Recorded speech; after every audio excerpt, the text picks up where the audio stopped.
Gilbert Coulier défendait Laetitia Hallyday face à Jean-Claude Camus est aujourd'hui l'un des plus ardents défenseurs de Laetitia Hallyday.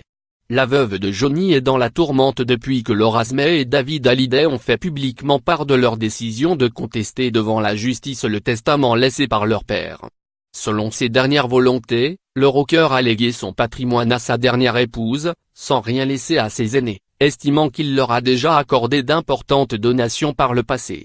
Laetitia subit depuis la foudre du clan Hallyday, et trouve un rare soutien en la personne du producteur historique de son mari. Sur le plateau de BFM TV fin février, Jean-Claude Camus avait ainsi salué le dévouement de la veuve du rocker, malmenée de toutes parts elle s'est tellement donnée. Et ça je l'ai vu. Comment elle s'est occupée de Johnny, bien avant mais aussi pendant sa maladie. Les relations entre le producteur et Laetitia Hallyday n'ont pourtant pas toujours été aussi sereines. Au début des années 2010, après un gros pépin de santé, Johnny Hallyday et Jean-Claude Camus mettent un terme à leurs 30 années de collaboration, après de profonds désaccords.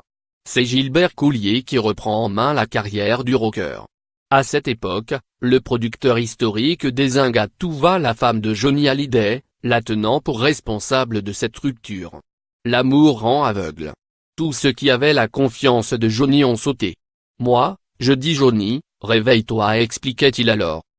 Dans une interview accordée à Paris Match en 2011, le producteur fraîchement arrivé raconte comment il a alors défendu Laetitia Hallyday. Que Jean-Claude Camus s'attaque à moi, j'ai l'habitude, mais qu'il s'en prenne comme il l'a fait à Laetitia et à lui, c'est trop. Il oublie que c'est Johnny qui a fait sa notoriété et sa fortune, mettait-il les points sur les i.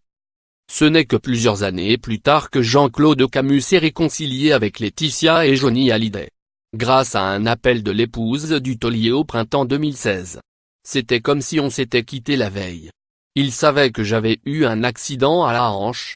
J'ai été invité à son concert et quand je suis arrivé dans la loge, c'était Love Love, le jeune couple qui se retrouvait. Je ne vous cache pas que j'étais en larmes, confiait-il au micro d'Europe 1 en novembre dernier. Crédit photo, Best Image.